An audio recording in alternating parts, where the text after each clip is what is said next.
Eric Samulski, joined as always by my co-host Scott Pianowski. It's Wednesday. There's day baseball. Sun is shining. It's a nice day, Scott. It's a beautiful day. Yesterday was a great day for me to spend like 2 months' salary on a new air conditioning unit. Wasn't so much fun, but now we're back to the temperature that I like. It's it's the big DLT, man. It's hot outside. It's cool inside. Going to watch a lot of baseball. Going to talk a lot of baseball with you. So it is a beautiful day. It is a beautiful day. Was talking to our producer Adam before the show. Was like, we moved 2 weeks ago. My wife and I, and in 2 weeks I've sent 3 text messages to our downstairs neighbors, politely asking them at 2 a.m. to not shake the walls of our house with the bass in their music. Basically was listening to a Queen concert last night, including the sing-along at about 1:30 a.m. on a Tuesday. And I guess that's always been city life. But, taking for granted that our last place was in a really loud neighborhood, but the building itself was pretty calm, pretty quiet. I am so lucky that I live in a really quiet neighborhood in suburban Detroit. Let me ask you this. If they had to blare music at 2 a.m., what would you prefer they be playing? Well, listen, I don't mind Queen, to be honest with you. But I think that might be the issue is like they're singing along to Queen, but like so is my brain. And so my brain isn't going to sleep because I'm like, yeah, okay, Queen. So I guess it's better than in the old place we lived. There was a bodega on the corner that just blasted like dance music, like EDM until, like 3 a.m. And that wasn't for me. One of my rules of life is that when somebody's blasting music from a car, it's always music I don't like. It's always something really heavy on the bass. It's like in the car's thumping and everything. It's like, why can't you blast a song I like? As far as Queen and the sing-along ability, there are some great YouTube videos of like soccer stadiums where everybody's singing Bohemian Rhapsody all at the same time. And that's pretty cool. I don't think I'd want it at 2 a.m. But no, otherwise I'm in favor. I like Queen. They're one of those bands. I like the Queen that I like. There's 15, probably 20 Queen songs I think are great. I don't go deep. They're unknown cuts with maybe Radio Gaga's. Listen, 15, 20 is a lot for maybe 15 is a stretch of it. It's funny how like Radiohead's one of my favorite bands, but I could go to a Radiohead show and they could play all the songs I don't really like and not enjoy the show that much because they have a lot of diversity of path. REM's one of my favorite bands. They're like that too. That's how I feel. I feel like that about LCD Sound System. I love a lot of their songs, and I go to shows and they play just a random lineup, and it's all just really good, and I dig it. So yeah, you're lucky when there's an artist that you like every song. I saw Belly in the fall, and they played half the songs. They were so great. I was like the happiest I could possibly be. Yeah. And they played like 6 or 7 songs I didn't know, which I enjoyed as much as I could. A song I was unfamiliar with, but I'd rather, I felt better when they're on the ground that I knew really well. The 2 albums that I played into the ground and still play into the ground. So there's your music. I know you all came here to talk about Queen. It's music corner. LCD Sound System. So we got that out of the way. I think we have a few minutes to squeeze in some baseball. Yeah, I think we got some time. As always, we're going to go through some news and notes at the top. Not a big news and notes afternoon for us. And then we're going to talk about some potential buy low hitters, buy low pitchers at the end. Important to understand that buy low here for us means hitters and pitchers who maybe the consensus opinion is not where we think or, where we think it could be or should be. So there are some that are buy lows, right? Some that are guys who are struggling. There are other guys we might mention who are actually playing well, but their roster rates have not really increased at all. So the takeaway is that maybe the global public is not as into them as maybe they should be. So just because we're going to get that angry, like, hey, how is he a buy low? He's hitting 360. And it's like, well, he is in terms of perception. It's all relative. We're going to give out pickup advice. And that guy was picked up in my league a month ago, or right. I wouldn't want a guy like that in my league. I can pick up 10 players who are better. You always have to season it to taste it. And your league better than we do. We're just trying to give you the best global advice we can. And then you go with it where you go. And we're going to start with some hard-hitting advice. Mm-hmm. Yeah. We got 2 veterans who people have totally soured on, who are coming off the IL. Kris Bryant and Tim Anderson have both returned from injuries. Do you care at this point, or have you just kind of turned the page on both these guys? Kris Bryant, man, his age on Baseball Reference is 32. I swear he's 40 years old. He's comped to so many guys on his Baseball Reference page who lost it in their early 30s. I wouldn't, if you said to me, I'm going to give you an extra roster spot, you don't even have to drop anybody. I'm just going to allow you to roster Kris Bryant. I'm not doing this to be snarky or anything. The guy's a former MVP. He was part of that Cubs team that broke the curse and won the championship. He fielded the final out, had the big smile on his face. But I could not be more emphatically lifetime out on Kris Bryant. Yeah, it's sad. I mean, I could see in deeper formats, if they had like a whole week at Coors, you could say, yeah, I'll roll the dice for this week. But like you have to be in real dire straits or have nobody else around and be hoping for a Coors bump. I mean, I'm not overly interested. I honestly find that I might be less interested in Tim Anderson, though, because at least for Kris Bryant, I could talk myself into, he maybe gets a hot week at Coors and hits 2 home runs. Tim Anderson, I just feel like there's nothing anymore. There's still a little bit of speed, but the power was never a big calling card, and that's totally gone. And then the batting average has dipped. And I think the biggest thing about Tim Anderson returning is it's going to take playing time away from Vidal Brujan and Otto Lopez, who were both playing well enough to be considered in deeper formats. We only had one start with Tim Anderson back, and it was Anderson at short, and Otto Lopez actually stayed in the lineup at second base. He has been playing a little better than Vidal Brujan, hitting .298 with 3 home runs and 2 steals in 24 games. So it's possible that Otto Lopez remains in the lineup and Vidal Brujan goes to the bench, and that crushes the Vidal Brujan fantasy value. But I would rather see both those guys in the lineup than Tim Anderson. So would I. And Anderson is only on a 1-year contract. So Miami was kicking the tires. It was reasonable. As, again, a guy in his young 30s. I also want to point out that when you mentioned Bryant in Colorado's lineup, even though they have played better of late, the Rockies, they're still only 13th in home scoring per game. And then, of course, we know that your timing gets all messed up, and then you go on the road, and a lot of times those guys just don't hit at all. So, yeah, it's been fun if you have McMahon. There's maybe 2 or 3 other Colorado players who are generally rosterable, but a theme that we've talked about all season, it's usually, oh, yeah, Colorado, Disneyland. I can't wait to get my hands on several of these guys. I have a fair amount of McMahon. I have almost nobody else on that roster. And then they're going to get new ones back eventually. I don't think he made his way onto this script. I'm concerned about him. I mean, the high BABIP last year, he was kind of a danger player to draft, and then he got hurt, of course. And I don't have a lot of confidence that Jones is going to pick it. I mean, he has to play better than what he was playing like before he got hurt, because he's nowhere to go but up. But I'm not, am I going out trying to trade for Nolan Jones? The answer there is no. Yeah, I agree. I'm willing to wait and see what happens. Last week Monday, we talked about Chas McCormick coming back, and that we thought that Jake Meyers was not just going to head to the bench. It's only been 2 games, but Jake Meyers has not just headed to the bench. Chas McCormick has been active for 2 games. Jake Meyers has started in center field for both of those games. McCormick played left field on Tuesday. McCormick is benched or on the bench Wednesday today, a day game against the lefty, and they're playing Mauricio Dubon in the outfield. I wonder if that is more to do with day game after a night game with a guy just off the IL. They're not trying to stress him too much. So I don't know that McCormick is going to be a part-time guy. The interesting thing is McCormick came off the IL on Tuesday. They faced a right-handed pitcher. Joey Loperfido was not in the lineup. Loperfido is on the bench today, Wednesday, and Monday against lefties, which we have come to expect. But, you see a 39% strikeout rate, even though he's hitting .333. You see a 39% strikeout rate. You see McCormick in the lineup over him on Tuesday. You see the conversation about Jose Abreu coming back in the near future. And I don't know that Loperfido is going to get the opportunity that we were hoping he was going to get.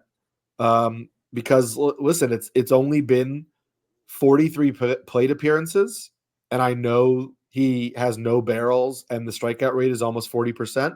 But he's also hitting .333 and putting the bat on the ball, making the most of it. I still would have liked to have seen him get a little bit more of an opportunity to see who he was or what he was but I just don't think that's going to be the case. No, I don't either. Yeah, 137 OPS plus, and he's going to get squeezed out for whatever's left of Jose Abreu. I'm not looking forward to that, but at least, and again, this was something, as you said, we talked about Monday, so we don't need to say much more about it, but the case was, has Myers played well enough? Chas McCormick is, I realized last year he didn't have a job coming out of spring training. He played better than expected. He was a nice surprise and a nice value play for fantasy, but he's guaranteed nothing. This is not some legacy guy. Abreu is a former MVP, a former All-Star. He's got some legacy value where they're going to say, okay, we're going to give this guy second, third, fourth chances. I don't feel like McCormick's guaranteed any of that stuff. So I think there's an excellent chance that Myers has fantasy value for most of the year, and maybe McCormick becomes somebody people wind up dropping. Yeah. Speaking of people that you could drop, Eloy Jimenez is hurt again. Hamstring strain. We know the talent is there when he's in the lineup. He's hardly ever in the lineup. They have not officially moved him to the IL yet. There's expectation he's going to be moved to the IL. The rumor is that Zach DeLoach is going to be called up. Zach DeLoach was acquired from the Seattle Mariners in February. He's a 25-year-old prospect. He was a power over hit tool guy, 23 homers in AAA last year with a 286 average. Interestingly, he has made gains in contact rate this year, but he seems to have traded power for that. He has 2 home runs in 38 games, a 263 batting average. His fly ball rate is down to just 22% at AAA, as it looks like he's just trying to make more contact and not really trying to pull and lift the ball like he was. So I don't really know how interesting Zach DeLoach is. The other possibilities to take Eloy Jimenez's time, Dominic Fletcher has come up from the minors, or come back off the IL. Sorry. No, he was in the minors. I'm confusing him with Dominic Canzone. He came back up from the minors. He has not yet started. He was hitting just 238 in AAA. He's hitting 203 with the White Sox. And then the other option is Corey Julks, who we talked about a few weeks ago when the White Sox traded for him from the Astros. He was hitting 266 in 31 games in AAA for the Astros with 5 home runs and 6 RBIs. He's done okay in his first 13 plate appearances for the White Sox. I don't know if any of those guys interest you at all, but I feel like Julks is playing the best of the 3 right now. This team is scoring 2.9 runs per game. That's really difficult to do. Toronto is 29th in baseball. They're at 3.68 runs per game. So the White Sox have to hit, a homestand where there's really good weather and the wind's blowing out, and they hit a bunch of home runs like it's 1977 or 1992 or whatever. Frank Thomas, Robin Ventura, Richie Zisk, Oscar Gamble. It's really sad when you talk about Eloy Jimenez, because I was excited about Eloy when he came up, and they had, I don't know where this all went wrong with Chicago, where they got all those interesting players in the sale trade. We thought Moncada was going to be a star. We thought Jimenez was going to be a star. Robert's been pretty good when healthy. He's obviously not healthy right now. Yeah. This is an offense. Man, look at their lineup. It's like the first name I think of even maybe picking up is somebody like Tommy Pham, who's right. Yeah. 36 years old, lead off. Underrated good though. Yeah, he's underrated good, underrated a little. He's a little out there, right? Don't get in a discussion with him over fantasy football. It might turn south on you. But Andrew Benintendi, I think, is one of the worst contracts in baseball. I'm not telling you anything you don't know, but every week when I set up my pitching for my weekly leagues, I'm like, okay, how can I attack the White Sox? Who can I pick up who's like not even that good, who's pitching against the White Sox? I thought that team was going to be Oakland, or I thought that team was maybe going to be Washington. It's not. It's the White Sox. They are the number 1 streaming target in baseball. And I am not. Next year, you're going to get some ridiculous ADP on Eloy, and I'm going to say no. This is a trap. Yeah. This never turns out well. The White Sox best player in May has been Paul DeJong, which I think tells you everything you need to know about where the White Sox are at. You know what else? By the way, with Young, very quietly, in a very sneaky way, leaving St. Louis has started to become a pretty good thing. It's a thing. Right? It used to be the Cardinals had the voodoo, and you wanted the guy to be on the Cardinals. Now it's like, how quickly can I get this guy away from St. Louis and he can fix things? Like, remember for a while that was the story in Pittsburgh. Yeah. that every time their pitchers left, oh, Charlie Morton got better. Garrett Cole got better. Musgrove, Musgrove yeah. did a lot better, right? And sometimes you see that in football where a player will escape a certain offensive coordinator that we don't like, and then he'll spike elsewhere. I'm like, oh, okay, maybe there's a connection there. I don't know. Maybe it's just being cute. I don't understand it, and I realize Randy Arozarena is still hitting like 185 or something like that, but he'll be fine. Garcia needs to get healthy again, but it's just interesting that it seemed like the juju was in St. Louis, and now the juju now is not it's somewhere else. Yeah. We mentioned Zach DeLoach getting promoted. The Guardians also promoted an outfielder of their own, Johnathan Rodriguez. He's somebody that Chris Crawford and I talked about yesterday on the Q&A. Chris does a lot of prospect work for us.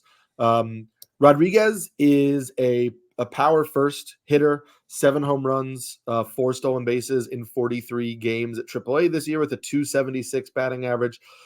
He has upped his walk rate to almost 16% and dropped his strikeout rate to 25% and is making about league average contact at AAA. This is a little bit of like the Joey Loperfido profile. I know that Loperfido had more home runs in AAA than Rodriguez did, but the idea of a plus power hitter who makes league average contact, who you're hoping will hit for power when they come up to the big leagues, because that league average contact in AAA is most likely going to become slightly below average contact in the major leagues. And so even though it's great that he has dropped his strikeout rate from almost 33% last year to 25% this year at AAA, he'll probably be a 30% strikeout rate guy in the majors. And you just got to hope that, he can hit for enough power. And the Guardians need right-handed power in that lineup. So if he is going to hit for power, there's a chance that he has enough of a leash to remain. And that elevated walk rate now, about 16%, makes him slightly more interesting in like on base and OPS formats. But you're talking about deep leagues right now, other than just like waiting to see how it plays out.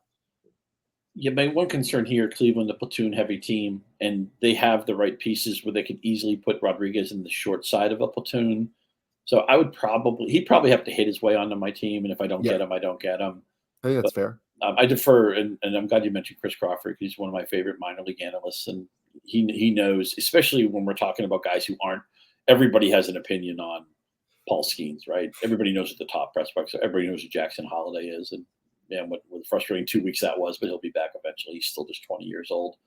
But when you're looking for the secondary, the tertiary prospects, that's when you want to look to the people who specialize in that. Right. That's one of Chris's specialties. So I'll have to go back and listen to that show. I didn't catch it yesterday, but with Rodriguez, I'm just afraid that he's going to be in the bottom of the lineup and he's not going to be playing every day. So it's going to be hard for me to roster him in the mixed leagues that I play in. But and he's also a little bit old for the level of 24, but there's plausible upside here. I just need to see him do something at the MLB level, understanding that if that means I'm late, well, I can live with that. I think that's probably the right approach. A couple just quick hitters, pitchers who are coming back off the IL. We already talked about how Blake Snell was going to be set to be activated. He is being activated. The Rays activated Ryan Pepiot off the IL today, and the Rangers are going to activate Dane Dunning off the IL today to put him back in the starting rotation. So those guys are now kind of back in the mix again. Pepiot was likely not dropped in any league because he's been good. Dunning might be available for you. I don't know that he was the type of pitcher people held through an IL stint.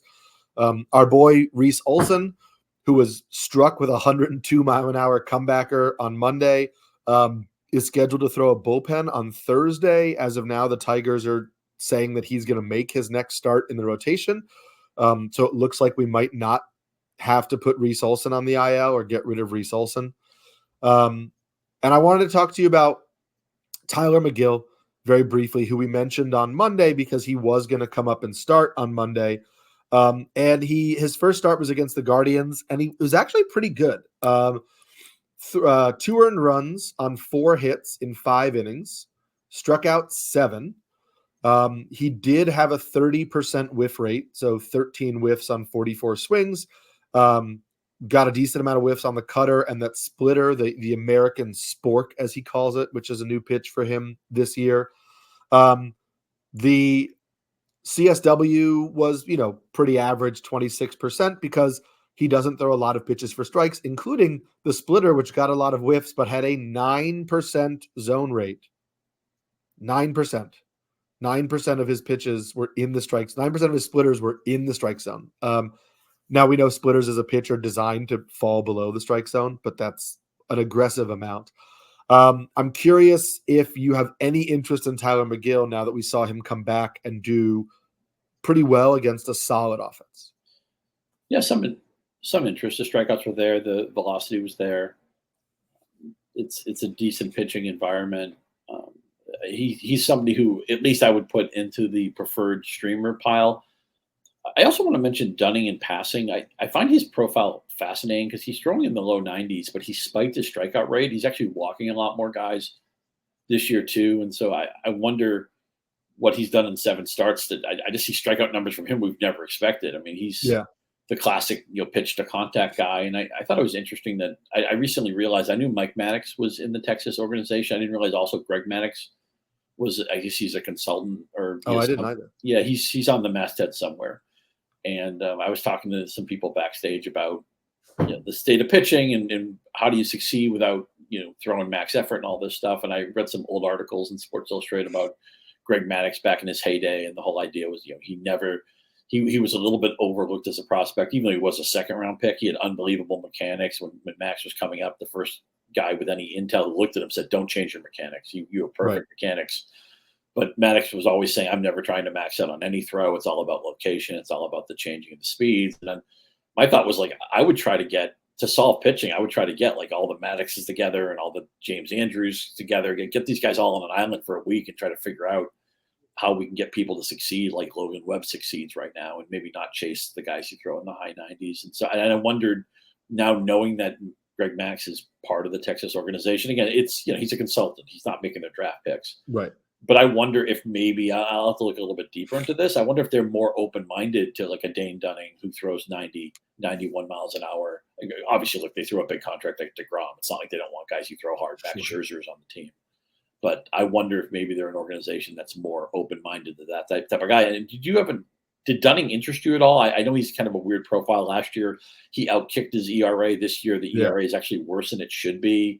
Do you see him as mixed league viable? I think he's a mixed league. I think he's a streamer for sure. I'm intrigued that the swinging strike rate has jumped up to 12.3%. I think there's a little bit of an elevated homer to fly ball ratio right now, which is why that ERA is spiking. But he's also giving up almost a 16% barrel rate. So he is giving up hard contact. I think we've seen him do this in the past where he gets interesting over a stretch, over 4, 5, 6 starts, when he can keep the ball low, when he hits the corners, things like that.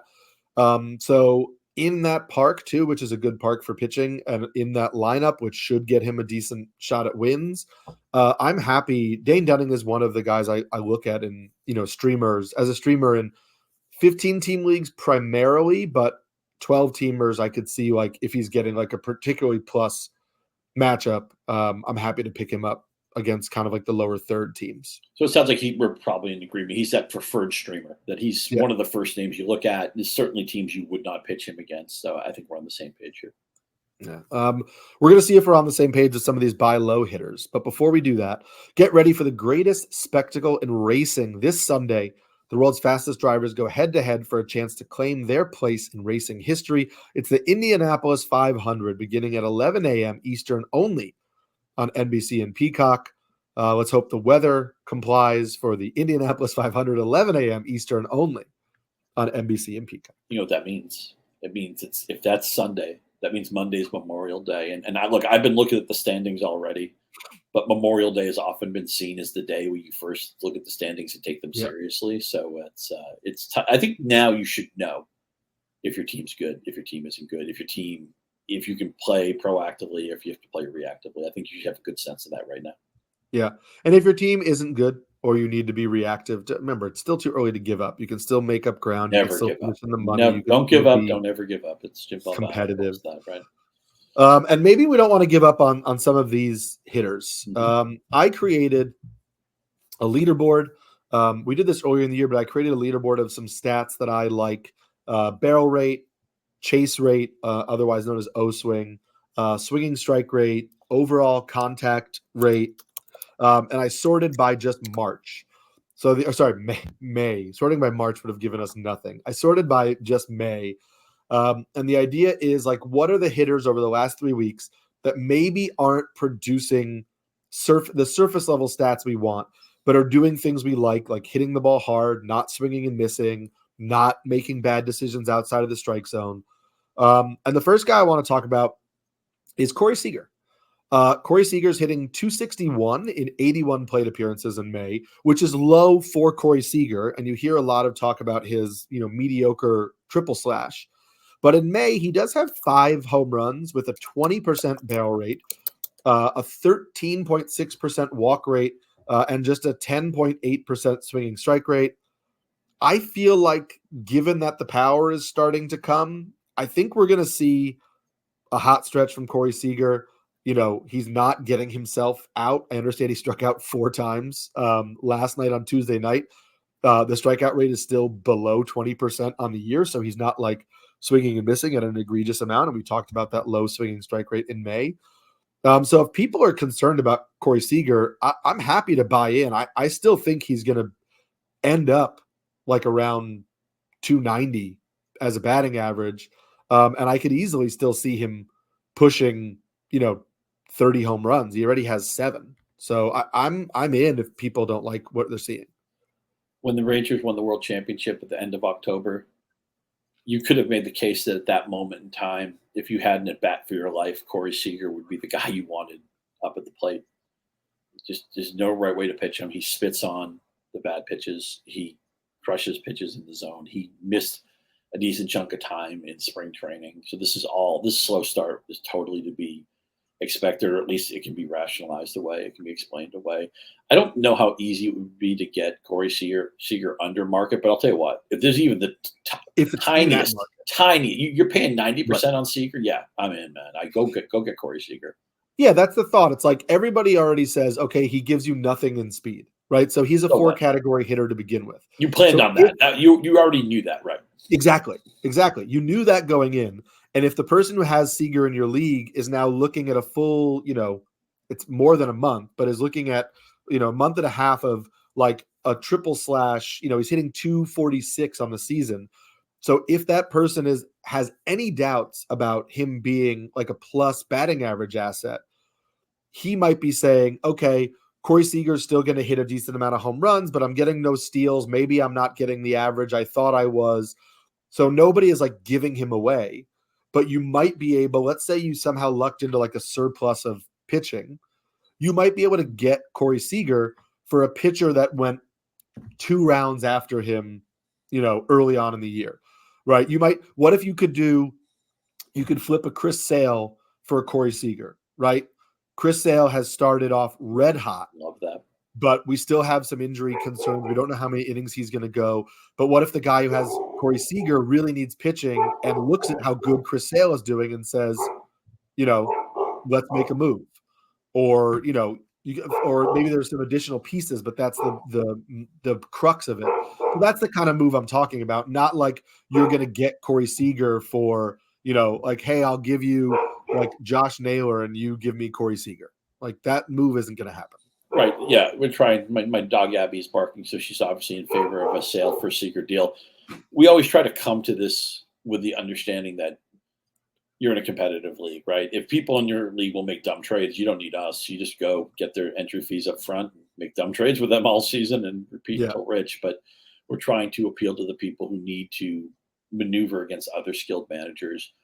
And a Sale for Seager trade, I love that because, what happens, trades usually happen based on need or maybe even based on a little bit of concern. I don't think people are that concerned about Seager, but the guy who rosters Seager, there are going to be tons of people in your league who need pitching. And if you got lucky with Sale, or maybe lucky is the wrong term, but he's obviously smashed his ADP, I would love to lock in those profits now. And Seager is the type of guy that it can be hard to trade a guy like Chris Sale because it's like, well, he's pitching great for me. How do I replace? Right. You may have a really glaring need on offense. You trade for a player who's underperforming. Let me just throw just a fun trivia question. Although he hasn't had a great amount of fantasy value necessarily tied to this. Do you know who currently leads the Rangers in OPS plus? I would have said Adolis Garcia, even though I knew he was struggling. Yeah. Well, struggling relative. It's not Simeon either? Garcia, Lowe, and Simeon are all 120 to 121, but actually Josh Smith is actually 120. He had a real hot stretch at one point when he came up, and I was thinking, why are they not playing Ezekiel Duran at third base? Why do they keep playing Josh Smith? And he was producing. So kudos to the Rangers. Now, you know how I feel about Simeon. I mean, he's just such a volume monster, and even though his slash 268, 316, 464, that's solid. It's not great. But he plays every day, so he's got 35 runs. He's got 9 homers. He's got 34 RBIs. He only has the 1 steal. This team does not run a lot. But when have you ever lost money on Marcus Simeon, man? Right. Never. Yeah, not for a long time. I read a couple tweets today from Mets fans who were saying this might be the end for Pete Alonso. Always rational Met fans. Yeah. You have to do something until 29 years old. He's just been getting worse. Now, interestingly, this is another you're buying low potentially on perception rather than the fact that he's not producing at all, because Alonso does have 10 home runs on the year and a 235 batting average, which is better than his 217 batting average from last year, but not really looking like the hitter he was in 2022 or 2021. But again, you get happy fun ball in 2021. So whatever. So it depends on how the value of the person in your league that they believe Alonso has. We are seeing an improvement in strikeout rate. In May alone, he's only hitting 237 in May, but he has just a 19.5% strikeout rate, just a 10.5% swinging strike rate, 13.3% barrel rate. He's not chasing out of the zone. I have to expect the batting average will tick up a little bit, and maybe you're getting like a 250 to 260 version of Pete Alonso. 10 homers right now is still good. Like, he could push 40, anywhere between 35 and 40. I don't know that you're going to look up at the end of the year and feel like you got a drastically different season than 2022, other than the fact that you might be looking at like a 255 batting average instead of a 270 batting average. His savant page still looks pretty good. He's got decent. I mean, he doesn't strike out that much for a power hitter. He walks a modest amount. Expected average is about 22 points higher than what his current average is. I think the Alonso manager, because he's hitting 235 last year, and because he's hitting 217 last year, he had 217 last year. I think some people are going to think he's just one of those like Joey Gallo types, and he's not. He's a much better player than that, or a version of it. Maybe the rich man's Joey Gallo. Again, Alonso, it's a case with Simeon where it's not that people are giving him away or cutting him or anything, but when you get that, I don't need a big window to dive in to want Pete Alonso, right? If you're giving me a 5 or 10% discount, which is probably gettable, he was I think a 2nd or 3rd round pick in most fantasy leagues. If people are now pricing him like a 5th round player, yeah, I'll go get that immediately. Yeah, and we talked about his teammate a little bit on Monday too, Francisco Lindor, who other people are seriously down on, given where you picked him in drafts, right? The fact that he is just hitting 198 on the year is ringing alarm bells. The 7 home runs and the 6 steals, are nice. In May, Lindor is hitting 282 plate appearances. He has just a 3.7% walk rate, but also just a 13.4% strikeout rate, 9.2% barrel rate, 8.9% swinging strike rate, still an 81% contact rate, which, is not maybe what you think of when you think of Francisco Lindor, but these are still metrics that are above average. And I feel like there's nothing with Lindor that is making me think like we're seeing some major decline. He's actually chasing outside of the zone less than last year. His called strike rate is a little bit up. Maybe he's almost being too passive at times, but there's nothing that makes me feel like he has lost the ability to hit, be the 250, 260 hitter that he was last year.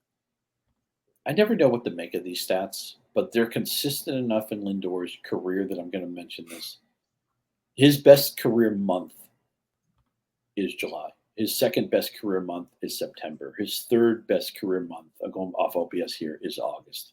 He's been a second half player consistently. And then I realized when he first signed the big deal with New York, the team changed. We worry about players pressing, try to justify the contract, try to look like a $300 million player every time they swing the bat. That we're past that now. He's been in New York for a while, but there's been enough of a consistent trend that this guy plays better in the second half just about every year that I'm going to buy into it. And I know he's a couple names down on the rundown, but I guess we might as well lump all the Mets together and Brandon Nimmo, who they've changed the lineup now, right? Isn't Lindor hitting first and Nimmo's hitting third? Brandon Nimmo's just a guy. You just have to accept that the average isn't pretty right now, and maybe even at his peak, he may hit 260 or something like that. But he gets on base. He has some power. I still think he could steal more bases. He chooses not to, which is okay with. I'm all right with that. Brandon Nimmo, I think of all these three guys, I think Nimmo is the one you might get the most inexpensively, even in some shallow formats. I think Nimmo might get cut. Nobody's going to cut Lindor or Alonso because they paid too much, and Alonso's still hitting the home runs. You mentioned the category juice is playing with Lindor. There may be some leagues where Nimmo's actually cut. Or here's another thing to look for: how do you make trades? Right? Look around your league. The guy who rosters Nimmo may not be playing him. He may be waiting out Nimmo to come around. And it's a lot easier emotionally for somebody to trade a player who they feel like they don't need right now. So I would try to trade for Alonso at that 5 or 10% discount. I'd probably want at least the full 10% on Lindor, but the second half trend of his career. And I realize that, that can be noise sometimes, but it's happened consistently enough with him that I'm going to believe in it. I bet with Nimmo, you could probably get him maybe a bigger discount, a 15 or 20% discount. And it sounds crazy. Maybe I'm just, I love Darling. I love Keith Hernandez. I love Gary Cohen. The Mets, the SNY broadcast is just so well done. I enjoy watching. Yeah, they're great. But, I'm telling you, invest in all these guys. And I think Nimmo is the one you could probably get the most bang for your buck. Yeah, the Mets, maybe the Mets are going to turn it on. We've got three guys here who we think to a certain extent are all due for some sort of better production. It's funny, looking on the Yahoo trade value, you can see that just today, Pete Alonso was traded for a package of Ryan Mountcastle and Seth Lugo.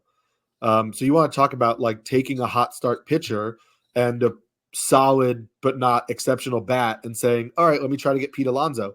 So again, it might not happen in all league types, but there is a path to trade Pete Alonso. There is a path to trade for Pete Alonso if you wanted to take something that was a surprising strength for you. Like if you had guys like, Lugo or Ranger Suarez or stuff like that, where all of a sudden you had an afterthought pitcher who's now boosting your rotation, and you pair that guy in a bat and say, all right, let's see if I can get Pete. And I think you can make the same type of deal with Lindor, probably a lesser hitter. And also you could trade a guy like that straight up for Nimmo. I'm not saying you trade Ranger Suarez for Nimmo, but I'm saying you could take a hot start pitcher that you didn't think was going to be this good and trade Lugo for Nimmo could probably get done. Lugo could get Nimmo. Yeah. I rolled my eyes when you mentioned Ranger Suarez because I don't have him on any team, and it's just, anytime you could stop this 29 win pace, I'd be fine with it. One other thing I'll mention about the Mets in general, they just have, and look, passion is a feature, not a bug when it comes to fandom and fantasy sports ownership and all that stuff. But Mets fans, when things go bad for the Mets, their fans just are like, here we go again. This sucks. When did the Jets start playing? I bet there's probably Mets fans who roster these guys who are ready just to trade them and dump them. They've turned on their own team.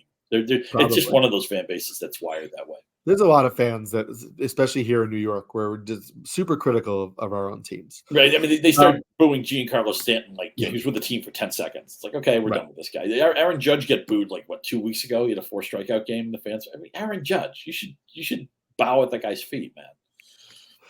You should. A guy I kind of snuck on here because he is chasing out of the zone at a slightly above league average rate, which technically didn't qualify him for the leaderboard I made. But I still am a believer in what Vinnie Pasquantino is doing, and we've been asked a lot of questions in our Q&A about dropping him or moving on from him. In May, Pasquantino is hitting 266 with 1 home run, but 16 RBIs, and 18% barrel rate, and just a 6.6% swinging strike rate. He is who we thought he was coming into the year, right? He is not a 30 homer first baseman. He's a 20 homer first baseman. He doesn't swing and miss a lot. He'll probably hit, 260, 270, 280, maybe from here on out. Like he has a solid enough batting average.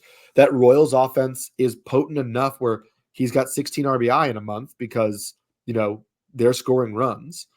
So I'm willing to buy in on Pasquantino, especially in like OPS and OBP formats. If people are saying that he's basically an afterthought. There was somebody who questioned whether they should drop Vinnie Pasquantino to pick up Carlos Santana because Santana was hitting well. And I'm not making those kinds of moves. I'd rather have Pasquantino all the time because I believe in the skills that he has. Totally agree. He's good at subtle things. He's good at non-sexy things. And I think that often leads a player to be underrated. I co-sign it's time to go get Vinny P, or he's going to get dropped in a lot of leagues, and I want you to scoop up and benefit from that. Yeah, I mean, I'm looking at the Yahoo trades. He was traded straight up for Jonah Heim, traded straight up for Ryan Jeffers. Here's an interesting one for you. Today, Vinnie Pasquantino was traded straight up for Paul Goldschmidt. Where do you come down on that one? It just depresses. I love Paul Goldschmidt. I think he's got a foot and a half in the Hall of Fame already. He just needs to just not have a horrible dismount to his career, and I'm afraid he might be having it. I think I'd actually go with Vinny P on that. I think it's a lot closer than I thought it would be coming into the year, for sure. And that's a little bit scary. The last buy low on somebody who is, I think not performing up to expectations is Lars Nootbaar, who was injured and missed time, but is hitting just 211 on the year. Nootbaar, possibly we can blame Eno Saris for this, but Nootbaar is a very popular kind of sleeper pick because there's a lot of talk about him trying to pull and lift the ball more and his quality of contact and et cetera. But it hasn't shown up in the stats so far this year. However, in 74 plate appearances in May, he's hitting just 242, which is not exceptional, but 12.2% barrel rate, 84% contact rate, sub 17% chase rate, just a 6% swinging strike rate. So he's not swinging and missing. He's barreling the ball a lot. He's playing every day in the Cardinals lineup because, they don't have a lot of players who are playing well. I think Nootbaar is an interesting buy low, maybe not believing that you're getting the full-on breakout that you thought you were getting coming into the year. He's not maybe going to be a 20 homer, 25 homer guy, whatever you believed for his power upside. But actually he's at 5 already. He could push 20 home runs. Mm-hmm. I like the quality of the contact, and I like that he's not swinging and missing a lot. And so I would be intrigued in Lars Nootbaar if I could get him for something relatively cheap. But you might be able to pick him up. He's only 38% rostered in Yahoo. And if you believe it all in the expected stats and the Baseball Savant data, his page just screams out by. I mean, his expected average is 275. His expected slugging is 505. He came into the season with an injury, so it makes sense that it might take him a little extra time to round into form.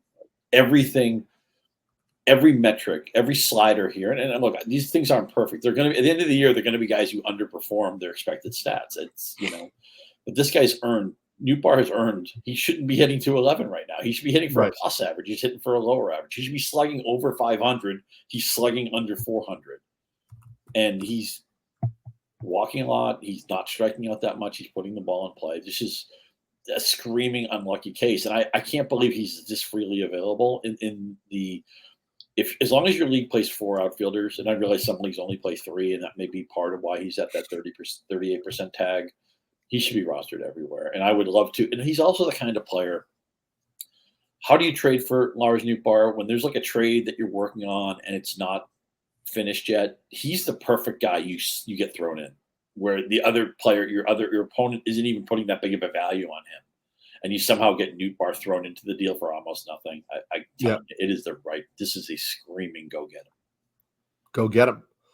Last two guys are guys who are performing well but are under 50% rostered in Yahoo format. So the idea was just like maybe they're more readily available if people aren't fully buying in. Curious your level of interest in both Kerry Carpenter and Max Kepler. So in 50 plate appearances in May so far, Kerry Carpenter hitting 295, 25% barrel rate, 7.5% swinging strike rate, 83% contact rate. Max Kepler in 62 plate appearances in May, hitting 345, 8.7% barrel rate, just a 16% strikeout rate, 83% contact rate as well. These are two left-handed hitters who may sit against lefties, and maybe that's part of the reason the roster rates aren't so high. But they seem to be making a lot of loud contact, making a lot of contact, and producing well when they're on the field. So I feel like the roster rate should be higher for both of these guys. Yeah, this comes down to, you hit the key point for me. Obviously, they're producing, and that's why they're on the script. But the platoon problem, you need to be in the right format that allows you enough maneuverability to get these guys in when they're playing. I'm in one league. It's a weekly lineup league. We have Carpenter, and it feels like every week I look at the Tigers schedule, they're playing 3 lefties, and I can't play Carpenter, and then he has a good week. I'm like, oh man, I know we only had 13 at bats, but he hit 2 home runs. He knocked in 7 runs. We got to use that. So I'm bracing for when we inevitably play him and he has a poor week. But now the flip side is that Carpenter, who almost never plays against lefties, he's spared something that maybe he can't do. Now, if I were the Tigers, they're probably not going to make the playoffs this year. I thought they could have maybe snuck in, but it seems like they're maybe a year behind on that. Why not just let Kerry Carpenter play and see if he can develop that skill and become a more valuable player for you? The difference between 78 and 82 wins isn't that big of a deal. The idea is to be a 90-win team someday and to be a playoff team. So even though I like the direction of the organization, I think AJ Hinch is a good manager. I think they're messing up not giving Carpenter. He's never going to learn how to hit lefties if they just don't let him ever do it. So I think that's a little bit of a misstep by them. But this is format dependent. If you can make roster changes every day, or even the twice weekly in the NFBC, you may be able to work the schedule. That's the key with platoon guys. I love using these players against right-handed pitching. It's just a question of how often can you get them into your lineup. Yeah, the Tigers today are playing Colt Keith against a lefty. They're not playing Kerry Carpenter, but potentially that is them saying, hey, these younger guys, we should try to let them play against lefties, and maybe that will be something they continue to do. I'm glad you mentioned Colt Keith. Somebody asked me today on my mailbag about if they had to replace Xander Bogaerts, and I was trying to give them different middle infield options at different price points. And the most inexpensive guy I gave them was Colt Keith, pointing out that he's a little bit of the Zach Neto profile. He didn't do a thing right early in the season. We know they signed him to the big extension. They bought out all his arbitration years. So Colt Keith isn't going anywhere. But there's a case of he's been hot enough, Keith has lately, that they're going to give him a chance to play against all pitching. So I want you to be at least open-minded to Keith. Some leagues he may not make sense as a pickup right away. And also, every episode of the show, I'm going to mention Zach Neto. I think he hit another home run the other night. He is still grossly under rostered. I want you guys to roster him so often that I can't talk about him anymore. That's my goal. I love that. And I know you were all over Zach Neto before the season. You had some hot take predictions on him, which I still think could come true. They could. Yeah, I mean, we both thought he could be a 2020 guy, and I think it still probably matches up that he could do that. Keith could be also considered a buy low. In 15 games in May, he's hitting 386. That's 17 for 44. Strikeout rate is just down to 12.5%. So he's making a lot of contact. He's starting to lift the ball a little bit more. 46% fly ball rate in May. A 41% pull rate is down a little bit, but it doesn't bother me too much. I like that he's making more contact. I like that he's trying to make more contact in the air. The power hasn't come. And so, you're looking at a season line of still 0 home runs and 3 steals, which does limit some of the fantasy value. But I think he hit 1 million home runs in the minors last, not 27 or something like that. He is going to hit home runs. I'm not. And I think that, like, for me, the fact that he's just making more contact and, making better swing decisions, I think that he is emerging again, and he has a 7% barrel rate on the year. Like, I think he's definitely a solid, like, middle infield option if you need somebody. And he's, depending on the league type, he could be second or third eligible. And so, yeah, Colt Keith, for me, somebody who could definitely emerge as a little bit of a real buy low. Like, you don't have to give up a lot buy low at all. We're going to get to some pitchers, but before we do that, American stars Sha'Carri Richardson, Christian Coleman, and Ryan Krauser continue their path to Paris at the Nike Prefontaine Classic. Watch one of track and field's premier events this Saturday at 4 p.m. Eastern on NBC and Peacock. At legendary Hayward Field, University of Oregon. We mentioned this Monday. I'll say it again. Go watch Without Limits, which is, I think, the better of the two Steve Prefontaine movies, and watch the Prefontaine Classic this weekend if you can. We got music discussion. We got movie discussion. We got baseball discussion. We do. Some buy low pitchers. First one right at the top. So here I did the same thing. I took some pitching stats that I really like. I looked at just general Sierra. I looked at strikeout minus walk ratio. I believe that strikeout minus walk ratio is a huge tell of like pitchers who are pitching well. I looked at swinging strike rate, which is a little bit of an overlap, but just another stat to tell us who's missing bats. I looked at Stuff Plus because oftentimes in small samples, Stuff Plus does tell us who's pitching, whose pitch shapes and all that look good. And then I tried to compare that to ERA and see who's maybe underperforming. The name that jumped off first is Pablo Lopez. Yep. Pablo Lopez has a 5.23 ERA over his last 33 innings, but just a 2.81 Sierra, a 25.5% strikeout minus walk ratio, a 12% swinging strike rate. Nick Pollock and I talked about this on Monday on the Corner podcast. It really comes down to the command of the changeup for Pablo Lopez. He has always kind of said that's his pitch that will always be there, and it is at this moment not there in the way that we're used to. And so that's causing the baseline ERA to be a little bit inflated, but the other pitches that are like missing bats, the sweepers, all that kind of stuff, like they're still performing relatively well. I think Pablo Lopez is a screaming buy. And considering I'm looking at Yahoo trades where he was traded in one deal for Willie Castro and Tanner Houck. He was traded in another deal for Sal Frelick and Aaron Nola.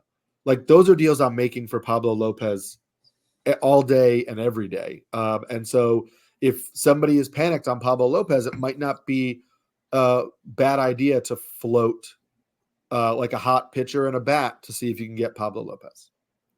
Totally agree. You just got to do it quickly. Today, this happened independently. It just turned into Pablo Lopez Day in the fantasy baseball industry. Fred Zinke, my colleague at Yahoo, does a trading piece. Pablo Lopez was in it. I do a mailbag on Wednesday. Somebody asked me a Pablo Lopez question. They were concerned about Lopez. So I wrote about Lopez. I did link to that Fred piece. I didn't realize that my colleague Dalton Del Don was also doing his Numbers Don't Lie piece and pointed out much the same stuff that you pointed out, that Lopez has pitched much better in the secondary stats than his backup baseball card stats would suggest. So if you want the Zinke endorsement, if you want the Del Don endorsement, if you want my endorsement, if you want Eric's endorsement, you got all of them. You just got to go out and get these things executed before the overwhelming wave of Pablo Lopez go get him advice becomes out in the market. Of course, to be fair, there's probably someone in your league who thinks we're all idiots and they want to, be a contrarian and they want to, and also something. Here's the other thing too. Stigma too, right? Because he had arm injuries back when he was with the Marlins, and there are some people that won't forgive him for that and keep thinking that he's going to implode at any time. And so that was like when we were doing preseason rankings, and he was in a lot of people's top 10s, top 7s. Yep. Everybody was like, "Oh, Pablo Lopez, really?" And there people are not willing to accept maybe how good he could be. Also, I mean, a guy, his career ERA is only 3.92. I guess, what is it, 4.72 this year? Understand that number can emotionally work on your trading partner. Bottom line is if you do any secondary analysis of pitchers, if you do any under the hood stuff, and there's certain levels of this, right? And we're developing new levels. Right now, Nick Pollock and Eno Saris are making up a new stat, or Eno's going to get Stuff Plus to be. It's good now. It's going to be great someday. If you do any secondary analysis, it's going to say Pablo Lopez is somebody you want to get right now. And we talked about some of the hitters where I wouldn't need much of a discount. That's where I'm at with Lopez. Would I pay maybe the third round ticket that I paid for him in March? No. But if you give me a minor discount on him, very minor, I'm definitely going to be interested in executing a trade. I agree. Another pitcher that popped on here was Nick Pivetta, who we don't really need to talk about because his season-long stats are good. The more recent stats, like the last 30 days, were inflated by his first start back from the IL was really bad, and so that's making those numbers look bad. I don't really know that you can get Nick Pivetta as a buy low given his season-long data, but just wanted to point out that if you look at something more recent, it's really one start that pulls that down. We're going to talk about a pitcher that nobody wants to buy, but it's Joe Musgrove. Mm-hmm. On the season, Joe Musgrove has a 5.93 ERA, but a 4.19 SIERA. Over his last 3 starts, he has a 15.6% swinging strike rate. He has a 21.1% strikeout minus walk rate. I never believed that Musgrove was as bad as he was to start the year. I understand that some people were concerned about his injuries from last year. I think he just wasn't really crisp to start the year. The breaking balls were catching the middle of the plate far more often than they should have. He only threw a little over 3 innings last night in his first start back, but the Padres said that was the plan. They just wanted him to face live hitters. And so he threw 65 pitches against live batters, and that they were always going to kind of like try to see if they could get him 3 or 4 innings and take him out. He looked solid. There were no velocity issues. The stuff looked better, a little bit crisper. We saw Yu Darvish, right, take a break on the IL, come back, and has looked phenomenal just by like tweaking the arsenal a little bit, looking a little bit more crisp. I was a believer in Joe Musgrove as a top 20 starting pitcher coming into the year. I don't know if I'll say that level still, but I still believe Joe Musgrove is a top 35-ish arm. And I think some people are totally writing him off. And so I would float some buy low offers for Joe Musgrove. This is not a podcast. We'll get a lot of disagreement, but I'm nervous on Musgrove. Velocity down. The strikeout and walk numbers are ugly. The thing is, all the stats, all the negative stats you can point to with Musgrove are descriptive. They are not necessarily predictive. If he wasn't healthy, he wasn't healthy. Right. You can blame it all on that. I don't know how much better he's going to pitch, though. His next turn is against the Yankees, which makes me concerned also. Sure. And in that division, you have regular Dodger starts. You have Colorado trips. I'm not dismissing him out of hand. I would need a lot of these guys. I was saying, small discount, I'm in. I would need a pretty healthy discount to get back. Well, how about Joe Musgrove? How about this? Today on Yahoo, he was traded straight up for Brady Singer. I'm actually kind of, maybe it's because I don't have Brady Singer and I've had him so many other seasons, but I'm kind of believing the Singer thing. Are you? I take the Musgrove side of that fairly easily. I will. We don't make board bets here. Maybe we should. I'm going to say Brady Singer the rest of the season. We'll get Adam to start a board bet list somewhere. So yeah, we can make that the first one. Let's go to his teammate. And our second one can be our pre-Fontaine classic picks. So I want yours by the end of the day. I haven't seen it yet. I can't even say you're wrong. I haven't even seen it yet. How about his teammate, Michael King? Michael King infuriating people because he carved up the Dodgers and then he was terrible against the Rockies at home when he should not have been terrible against the Rockies.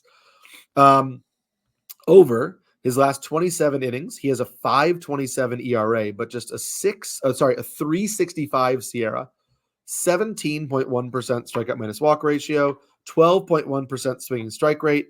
And if you look at Michael King's box score, what's really interesting is like he really only has the one bad start where you would have pitched him, right? Because let's get rid of the first start of the year against the Dodgers in Korea, where it was a shortened spring training and these guys were going out there and, it was hard to trust any of them. It's totally out of routine. You could definitely throw that His out. first bad start came against the Dodgers. You're probably not starting many pitchers against the Dodgers. His next bad start came in Colorado, in Coors, always a really tricky place to pitch. His third bad start came against the Phillies, another one of the top offenses in baseball. There's an easy argument to be made that you probably wouldn't have started or didn't start Michael King against the Dodgers, Phillies, and in Coors Field. So the only bad start that you wore or that you really kind of would have played him is against the Rockies at home. He was great against the Dodgers at home. He was great against the Diamondbacks on the road. He was great against the Brewers in Milwaukee. He was great against the Giants at home. I still believe in Michael King. I think that we should have allowed for more inconsistency, given that this was going to be his first year as a full-time starter.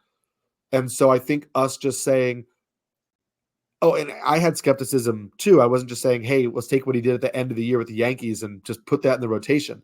But I don't think I baked in how much the routine of getting back into being a starter over a full season could be a challenge for somebody who hasn't had to do it. But I still think if somebody's looking at the surface level ERA or somebody's upset about the way he pitched against the Rockies, and you can get, Michael King, I still think he ends up with something like a 3.7-ish ERA with a pretty good strikeout rate on a team that's pretty solid. And I think that's still a very usable fantasy starter.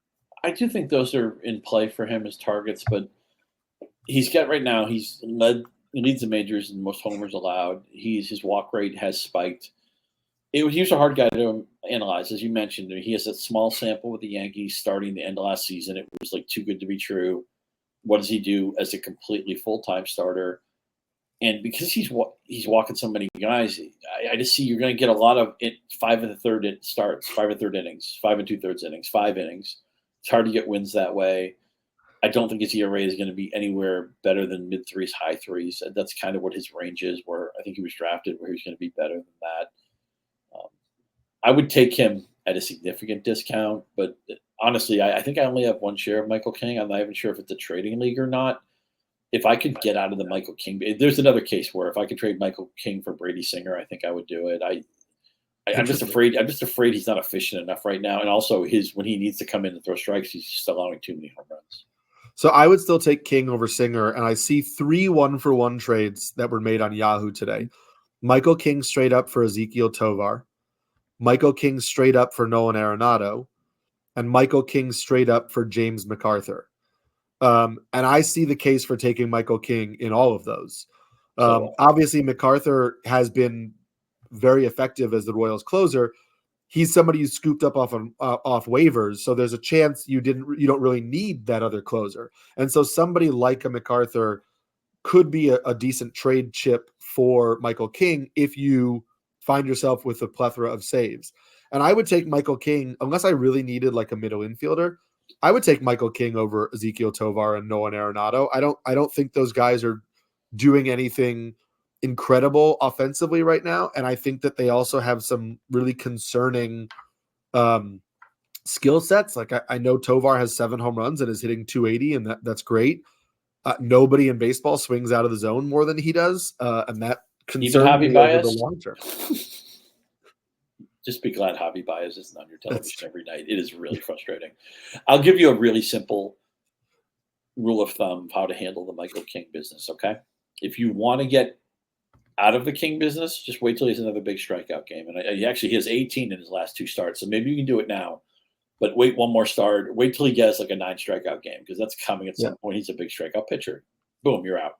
He gets the Reds today in Cincinnati. And that's the interesting thing for sure. Where the Reds will strike out a lot, but you don't really want to play pitchers in Cincinnati. But who knows how that one goes? But if that one goes well, sure, I could see you getting out of it if you wanted to.